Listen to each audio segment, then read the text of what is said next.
नमस्कार दोस्तों। नरेंद्र मोदी को हार का डर साफ दिखाई दे रहा है या उन्हें अब हार स्पष्ट दिखाई दे रही।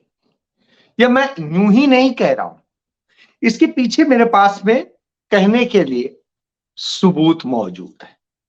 नंबर एक, नरेंद्र मोदी ने राजस्थान में कहा कि अशोक गहलोत ने, कांग्रेस ने वहां मीडिया को खरीद लिया है और मीडिया सच नहीं दिखा रहा है।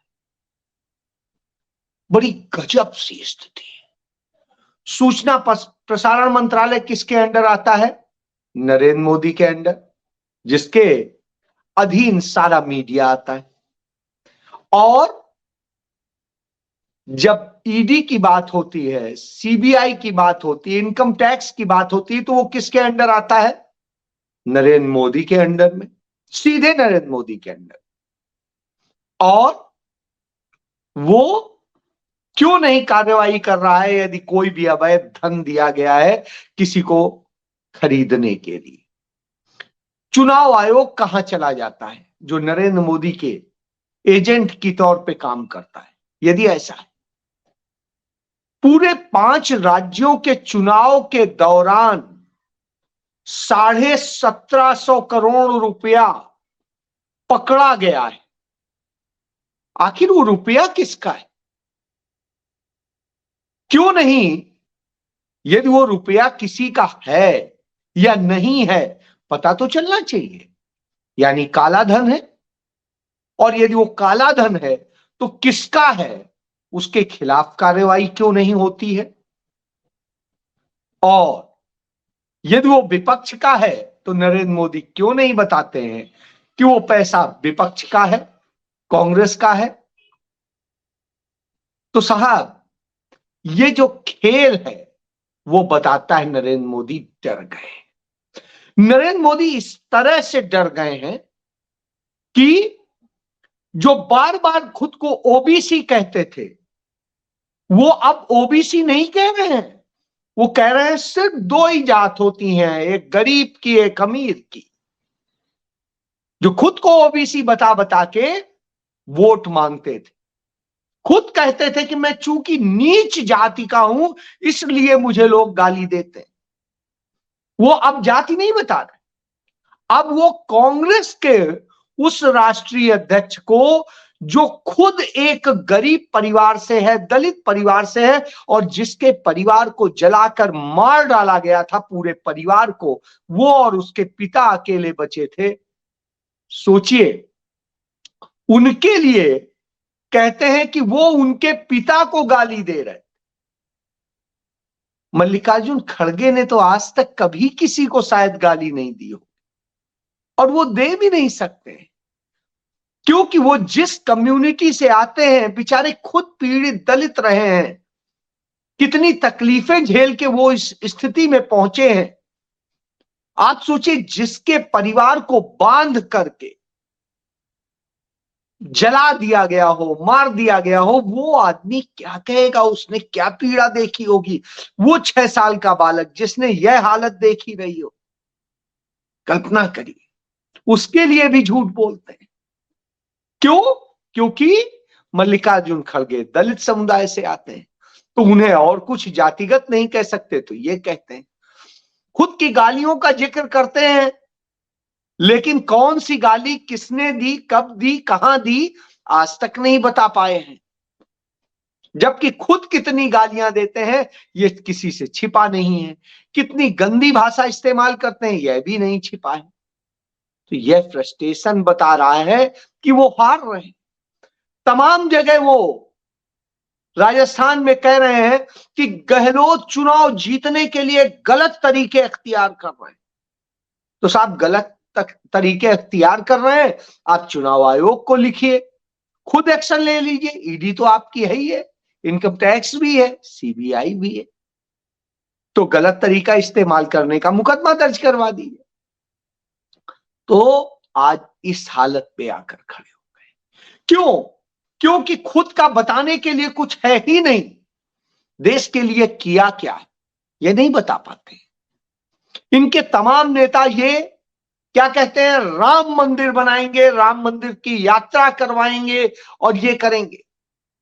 तो साहब, भूखे भजन न होए गोपाला, तो वही स्थिति है, ले लो अपनी कंठी माला। हालत ये है कि आप इस देश को कुछ दे नहीं सकते और छीनने की बात करते हैं। इसको लेके वरुण गांधी ने एक बड़ी अच्छी बात कही। उन्होंने कहा कि कहां नौकरियों की बात थी, वो तो दी नहीं। 5 किलो अनाज वाला जो उन्होंने कहा कि दाल आटा जो भी कुछ है इस तरह की चीजें, ये दे करके आपने भिखारी बना के खड़ा कर दिया, आपने रोजगार नहीं दिया। अग्निवीर बना करके किस तरीके से युवाओं का जीवन खतरे में डाला, उनका भविष्य असुरक्षित कर दिया, यह आपने काम किया है। तो आपको इसलिए डर लग रहा है, इसलिए अब आप इस तरह के आरोप लगा रहे हैं जो आरोप कोई स्वीकार ही नहीं करेगा।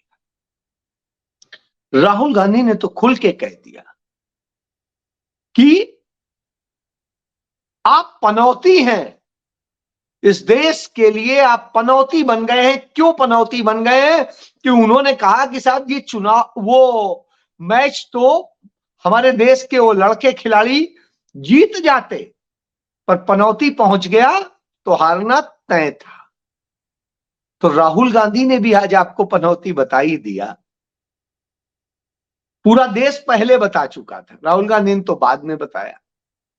और पनौती तो आप हैं ही, आपकी ही पनौती के कारण, जिस निजी कंपनी को आपने काम दिया उत्तराखंड के उत्तरकाशी में, उसकी लापरवाही के कारण 41 मजदूर हमारे मौत के मुंह में, जो हमारे भारत के नागरिक हैं, मौत के मुंह में फंसे हुए हैं पिछले 10 दिन से, उनको निकाल नहीं पाए हैं आप 10 दिन में।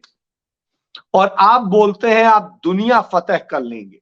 आपने इतना टेक्नोलॉजी, इतना सब कुछ कर लिया है, 10 दिन से उन फंसे मजदूरों को नहीं निकाल पा रहे हैं। हालात क्या है, किस तरह की स्थितियां आपने कर दी इन्हीं सारी चीजों को लेकर। और ये यही नहीं थमती, आपकी पनौती ये है कि राहुल गांधी ने एक और बड़ी अच्छी चीज कही कि जब चोर ठग चोरी करने जाता है तो क्या करता है, जो जेब काटता है वो पहले एक आदमी आपका ध्यान बटाता है और दूसरा आपकी जेब काट के भाग जाता है, लूट ले जाता है। तो कमोबेश वही स्थिति है कि नरेंद्र मोदी ध्यान बटाते हैं और उनके परम प्रिय पूंजीपति मित्र अदानी जेब काट के सब ले जाते हैं आपका। तो यह सारी बातें आज पूरे समाज में आ रही है। और ये राहुल गांधी बोलते हैं तो जनता से पूछते हैं, जनता ही नाम बता देती है। अब जरूरत नहीं है किसी और को बताने की। यानी अब देश की पूरी जनता जान चुकी, जनता जान चुकी है कि किस तरीके से आप इंसाफ को रोकते हैं। और उस इंसाफ की घड़ी में जब चुनाव हो रहा हो, 5 राज्यों का चुनाव हो रहा हो, तो आप कैसे चुनाव जीते इसके लिए सारी जुगत लगा रहे हैं, तमाम झूठ और सच बोल रहे हैं। राहुल गांधी ने 2 दिन पहले राजस्थान में बोला था, पंडित जवाहरलाल नेहरू ने जो लिखा है डिस्कवरी ऑफ इंडिया में, कि वो पंजाब में एक जगह जब भाषण दे रहे थे तो लोग भारत माता की जय के नारे लगा रहे थे। तो पंडित जी ने पूछा कि अब बार बार नारे लगा रहे हो, ये भारत माता हैं कौन, जानते हैं क्या? लोग इधर उधर के बात बताते रहे, सही जवाब नहीं दे सके। पंडित नेहरू ने उसका जवाब दिया कि भारत माता तो इस देश के नागरिक हैं, मजदूर हैं, इस देश के गरीब हैं, इस देश के दूसरे और लोग हैं, युवा हैं, महिलाएं हैं, सारे हैं, मिलकर के भारत माता बनते हैं। नागरिक ही नहीं है तो भारत माता क्या है? कमोबेश ऐसा ही सवाल राहुल गांधी ने 2 दिन पहले राजस्थान में पूछा। और भारतीय जनता पार्टी जब हारने लगती है तो कैसे ड्रामे करती है, उसी का उदाहरण था। उन्होंने तत्काल आगे से काटा, पीछे से काटा और कह दिया देखिए ये व्यक्ति है जिसे पता नहीं है भारत माता क्या है, जो पूछ रहा है भारत माता क्या है। कमोबेश आपको याद होगा 2017 का चुनाव, राजस्थान में राहुल गांधी भाषण दे रहे थे और वो बता रहे थे कि कैसे नरेंद्र मोदी कहते हैं कि इधर से आलू डालो उधर से सोना निकलेगा, आलू से सोना बनाने की बात करते हैं। और 3 बार राहुल गांधी ने कहा था कि यह मेरे बयान नहीं है, ये नरेंद्र मोदी के शब्द हैं। और भाजपा के लोगों ने क्या किया, इधर से काटा उधर से काटा और वो बना दिया। ये सबूत है कि जब आपके पास में अपना कुछ गिनाने को नहीं होता है तो आप दूसरे को लांछित करते हैं, उसके बयानों को काट छाट करते हैं और झूठ बोलते हैं। एक मुझे सिंगल उदाहरण आज तक दिखा दीजिए, कांग्रेस हारी हो या जीती हो, उसने कभी इस तरह से झूठे वीडियो जारी किए हो। एक सिंगल आप नहीं दिखा सकते। क्यों? कि कम से कम यह नैतिकता उनके अंदर है, क्योंकि वो नैतिक नेताओं के से आए और उन नैतिक नेताओं को जिन्हें महात्मा गांधी कहते हैं, पंडित जवाहरलाल नेहरू कहते हैं, सरदार वल्लभ भाई पटेल कहते हैं, लाल बहादुर शास्त्री कहते हैं, सुभाष चंद्र बोस कहते हैं, जो क्रांतिवीरों के भी मददगार थे। सुभाष चंद्र बोस के अतिरिक्त चाहे भगत सिंह हो, चाहे चंद्रशेखर आजाद हो, चाहे इन सब के मददगार थे वो लोग जिन्होंने इस देश के लिए शहादतें दी। इनके पास है क्या कोई ऐसा इतिहास? नहीं है। जब कोई ऐसा इतिहास नहीं है तो झूठ पर चलेंगे, और झूठ किस ढंग से बोलेंगे वो सब हमने देखा है। तो वही झूठ का पूरा पुलिंदा नरेंद्र मोदी उड़ेलते हैं। क्यों उड़ेलते हैं? क्योंकि उन्हें हार दिखाई देती है, और जब हार दिखाई देती है तो झूठ का सहारा लेते हैं। इसीलिए झूठ नफरत ही इनका हथियार बनती है। और जो धार्मिक विद्वेष है जिस तरीके से ये पैदा करते हैं वो संकट बनती है।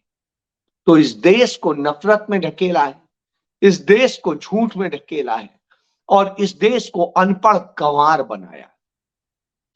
भारतीय जनता पार्टी कभी नहीं कहती है कि हम आपके बच्चों को अच्छी शिक्षा देंगे, अच्छा पढ़ाएंगे, अच्छा वो करेंगे।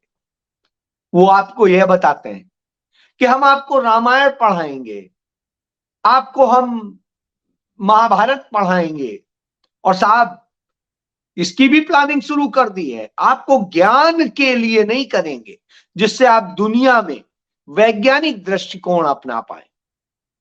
आपको एनसीईआरटी की बुक्स में कुछ समय बाद महाभारत पढ़ने को मिलेगी, रामायण पढ़ने को मिलेगी। क्यों? वो भी आधी अधूरी, पूरी नहीं पढ़ाएंगे, क्योंकि पूरी पढ़ा देंगे तो उनका नैरेटिव खत्म हो जाएगा, इसलिए आधी अधूरी पढ़ाएंगे।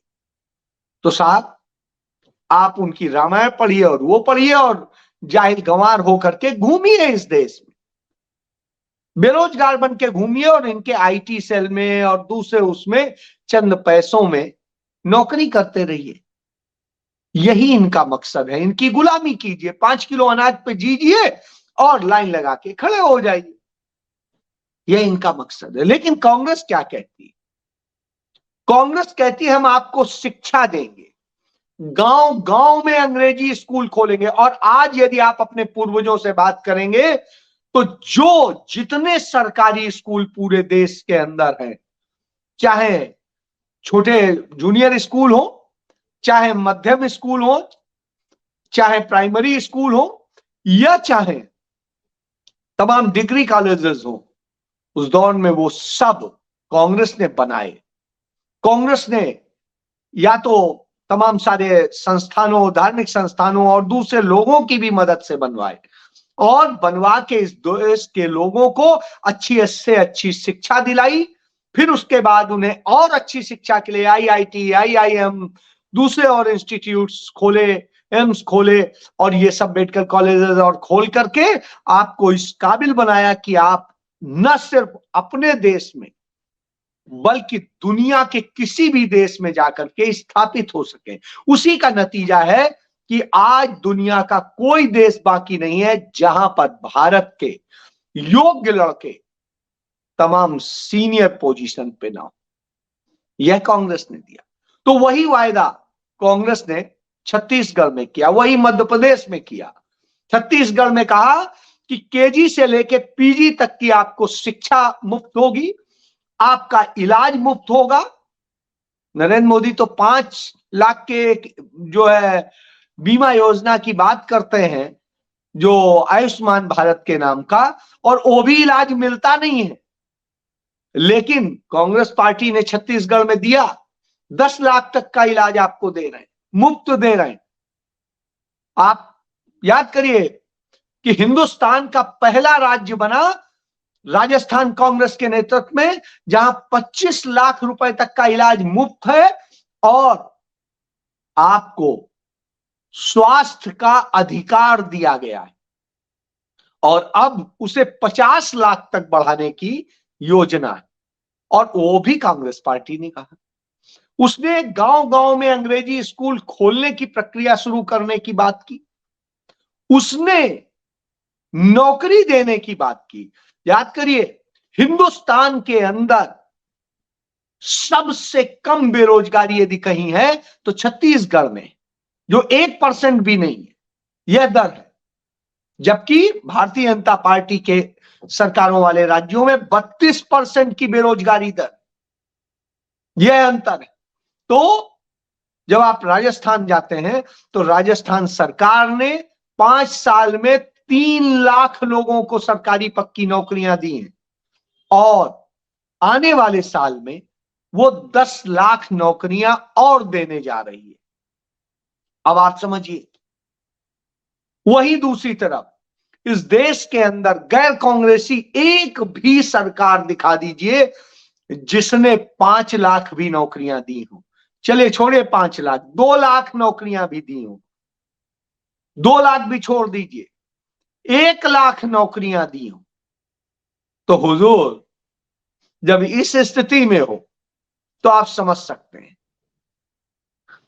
कहीं कुछ हजार दे रहे हैं, कहीं पे कुछ दे रहे हैं, कहीं पे कुछ दे रहे हैं। तो इस तरह की स्थिति, और बेरोजगारी दर बढ़ रही है, आबादी बढ़ रही है, सब कुछ बढ़ रहा है, फिर आखिर क्यों नहीं? तो यह स्थिति है, यह अंतर है। कांग्रेस पार्टी ने कभी भी सेना को अग्निवीर नहीं बनाया।